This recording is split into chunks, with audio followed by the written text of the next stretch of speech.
Well, an Australian man and his seriously injured wife who were on a turbulent Singapore Airlines flight this week say staff are now helping them get home to Adelaide. The couple is among at least 9 Australians still in hospitals in Bangkok, where the plane diverted to. Southeast Asia correspondent Bill Birtles reports. Australian man Keith Davis has been through an extraordinary ordeal.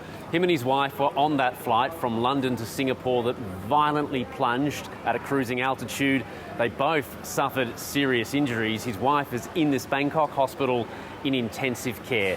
When he tried to meet me at a hospital cafe in the lobby to complain that no staff from Singapore Airlines had actually spoken to him for the past 3 days, he was shut down by hospital staff. They wouldn't let him voice his concerns to the media. I got no idea. I'm totally in limbo. My wife's in ICU. She's in ICU, needs a medevac. The director of the hospital has now conceded that the staff were being overzealous. We care about the privacy of patients, so if our officials overstep the mark, then that's something I apologise for. In some good news for Mr Davis, staff from Singapore Airlines have now gone to visit him and meet him in the ward and discuss his hope to organise a medevac for his wife back to Adelaide soon so that she can continue treatment there. There are still 9 Australians in total in this hospital, up to 3 more in another facility here in Bangkok. And hospital staff say that they are suffering from some really serious injuries, spinal injuries, head and brain injuries. In total, of the 211 passengers who are on that flight, more than 50 are still here in Bangkok being treated.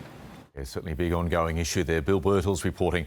Nearly half of Australian teenagers in a survey have revealed that feeling dissatisfied with their body image has stopped them from attending school. Antonia O'Flaherty is our reporter in Brisbane today. Antonia, good morning. What can you tell us about this research? Good morning, Michael. So the national charity, the Butterfly Foundation, which supports Australians with eating disorders, has surveyed 3,000 young people. They found that the majority of those young people have some concerns about their body image, but specifically 49% say that poor body image issues, their dissatisfaction with their body has actually stopped them from going to school. Now, the Butterfly Foundation is really concerned about these statistics because it's showing that basically a lot of young people are just missing out on important things like going to school, sport, social engagement and connecting with others because they have such poor body image. Now, one of the other things this survey really highlighted was that almost 2/3 of those young people felt that social media was having a role in their poor body image. Now, obviously that's a really topical issue at the moment. We're hearing, around the country there's really this debate going on about how old a young person, a child, should be before they start using social media. Earlier this week here in Queensland, the Chief Health Officer actually put out a public health alert saying social media is a big concern with declining poor mental health, so you should delay the start of use until your children are 14. We know the South Australian government's looking at whether or not it's possible to even legislate a ban on children under 16 being able to use the platform, and that conversation's really happening around the country because as this survey by the Butterfly Foundation released this morning has shown that there's a real concern around the impact of young people's mental health, particularly around social media. This survey this morning really showed that young people are very, very concerned about the way their body looks and their dissatisfaction, and it's really having an impact on their lives. Antonio, thank you for the update. And if this story has raised any issues for you, you can always contact the Butterfly Foundation, the number 1800 334673. Well, court documents have revealed a man charged with murdering his partner in Sydney's West was wanted by police for breaching bail for violent offences.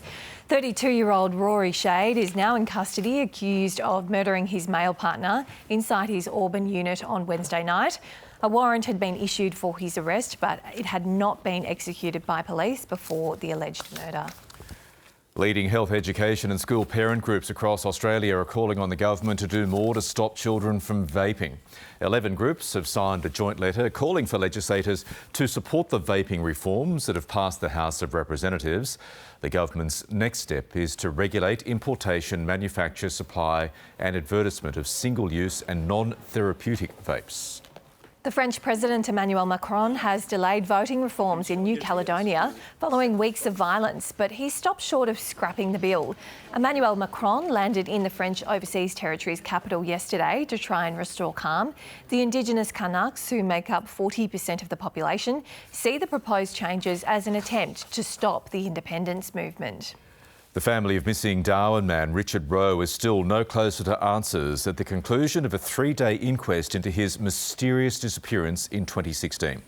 The police officer in charge of the cold case told the inquest there is no question the 40-year-old father is dead, but it's unclear if it was due to suspicious circumstances. Police in Melbourne have turned the tables on an alleged record thief.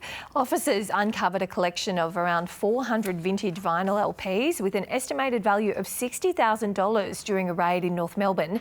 A 33-year-old man is set to face the music, accused of stealing records from various stores on at least 13 occasions in the past 4 months. OK, let's see what the markets have been up to overnight. The futures down futures down as a result of Wall Street's fall. The Aussie dollar at 66 US cents, Brent crude at $81 a barrel, and gold down close to $47 in value. Aussie superstar Chris Hemsworth has been awarded a star on the Hollywood Walk of Fame. About time. My friend Chris Hemsworth, the leading man from Thor and Mad Max Furiosa, was honoured by colleagues including Robert Downey Jr. and director George Miller. Very nice. I feel like I'm about to wake up in some way, and it's just not real. It's all something I've imagined. But to be here in reality, I feel a wonderful, profound sense of gratitude. Good on him. Good on him. Such a nice guy. Well deserved. He's a true star in every sense.